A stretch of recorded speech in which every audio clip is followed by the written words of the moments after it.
Stopped by the Paradox offices here in Stockholm to find out more about a game that I'm dying to play. I gotta say, I saw it the first time at Gamescom last year, and it feels like following the dev diaries and the updates. Feels like you're making a lot of progress, or perhaps you had made a lot of progress even before you first showed it to us. But for those who are unfamiliar, what kind of game is Stellaris? Well, Stellaris is kind of a grand strategy game set in space. Unlike our other games, it's not historical, of course. It's set in the future, but it has a lot of commonalities with our other titles. It has the same level of depth and complexity, and the warfare and everything that we would expect from a Paradox game. Mm. And it has a lot of things that you perhaps haven't seen in the 4X genre before, the space genre before, because you sort of add your own twist to it. I think that's fascinating. And one of the things that I'm fascinated about is how you treat sort of early game, mid game, late game, and how you sort of, because that is a common issue in a lot of these games, is that towards the end you get to sort of a state where you either have won or you're never gonna win, and it gets to the state where it's not interesting anymore.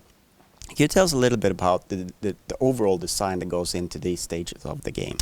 Right, well, in the early game, the game is going to be pretty much characterized by exploring space. So it's a phase of exploration, if you will, where you send out your scientists. They're almost like heroes, in a way, on their science ships, and they're going to survey planets, find out what resources are there.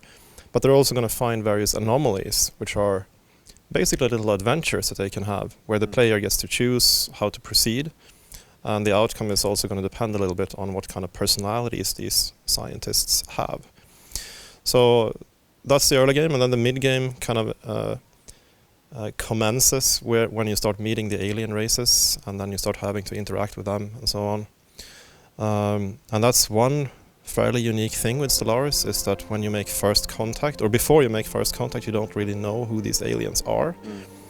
So you basically have to research their nature. So, when you meet something, you don't really know if it's an ancient automated ship or if it's another civilization or what exactly it is. So it's going to be like extraterrestrials X until you know more about them. And is that sort of procedurally generated for each play?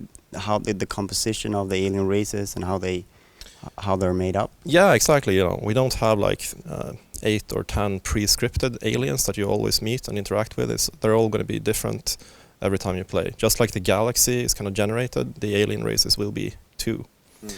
So for me, it's the joy of discovery and exploration in the early game. And then in the mid game, it's going to be more like EU4, when you need to start making deals and treaties and alliances and so on, and find out who your friends and enemies really are. So that's also going to be a little bit unfamiliar to those who have played like other space games. In that, for example, when you occupy someone's planet, it's not immediately yours. You need to negotiate for it in the peace and so on, which is kind of a paradoxy way of doing things. So, I mean, it's going to be pretty familiar to those who have played EU4 or CK2, but probably not so much familiar to people who have only played other types of strategy games, really.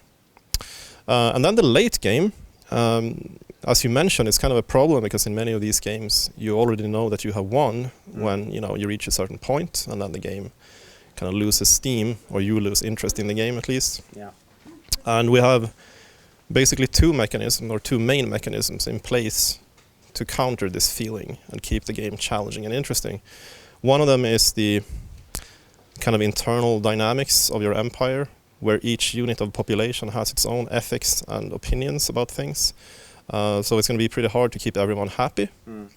And this means that you can get like factions that want independence or want a change in the government type, something like that. So you can very well have internal revolts, and you can't be sure that the huge empire will actually stick together.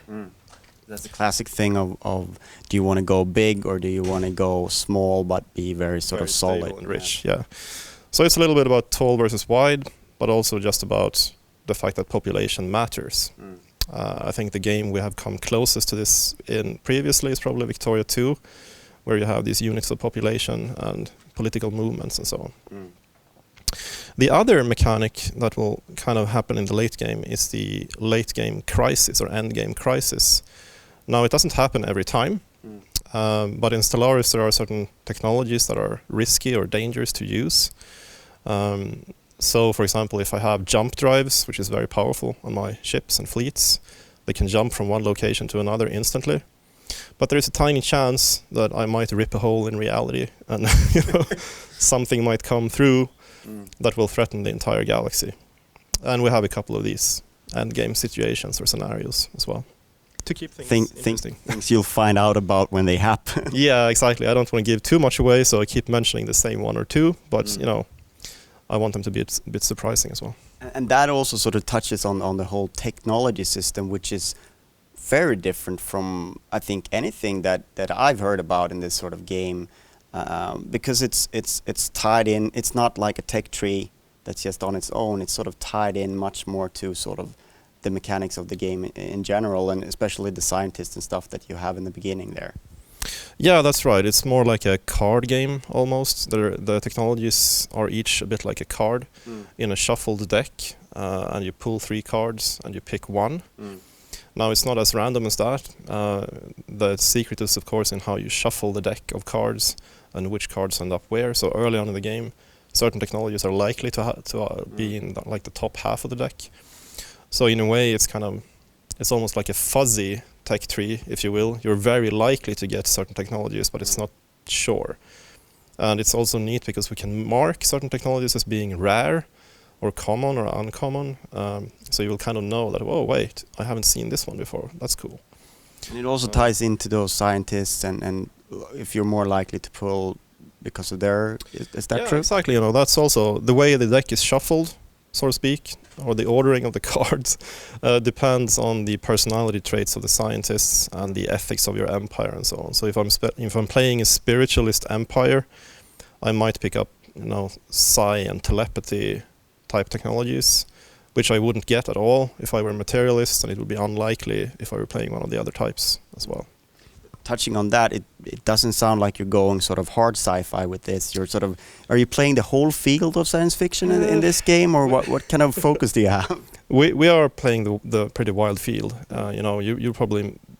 You could expect to see pretty much any science fiction trope you can imagine in this game. That's a lot. Yeah, and that's a lot to draw from, of course. Yeah. I wouldn't say, though, that it's completely space opera either. We tend to stick within the realm of reason, at least. And when it comes to like telepathy and psi and so on, it's more a matter of what worldview do you have? Do you believe that the only thing we can be sure of is your subjective experience? So it's pretty deep, the descriptions for this. It's like, okay, so the material world is like a shared dream, or is it, objective reality? That's the difference between materialists and spiritualists. This is getting truly deep now. Yes. But it's fun. It's fun that you can sort of, because this is so, in this game you get to explore these things that perhaps you couldn't explore in another grand strategy game that's historical, because now you can sort of, it's a little bit more leeway to sort of, be spiritual or fantasize a little bit. No, it's great to finally be free from the shackles of history in a way. I love history, don't get me wrong, but this time around we can do things just like we want them, because it's good game mechanics, and we don't really have to try and model historical occurrences and situations. Sounds great. I gotta ask, because I saw this image of the mushroom people. It's probably the funniest race I've ever seen. Do you have a favorite? I mean, obviously their traits and stuff is gonna be procedurally generated, but do you have from just purely visual any favorites? there? Well, that's one of my favorites as well, definitely. It's a funny story because it's actually a request by our CEO. He said, you have to have these, this mushroom, which is very common here in Sweden. So we did that, alien race, basically. So that's one of my favorites, yes. It's from the dreams of the CEO. Yes. No, there are other great ones as well. There's like a deep one, sort of Cthulhu-ish race as well, which I like to play as. And then everyone's favorite, the humans, of course, which I expect like at least half people will be playing. Some of us know them. Yes. All right. So you're obviously sort of full steam ahead. Where are you at in development, and sort of do you have any dates in mind or windows or? Well, I'd have to say like Dan did with Hearts of Iron 4, but you know, we have a pretty good idea. We're getting into the kind of later stages of development, I can say that much. So it's going to be out this year, for sure. I can't say when exactly. Right. Looking forward to it. Thank you so much. Thank you very much.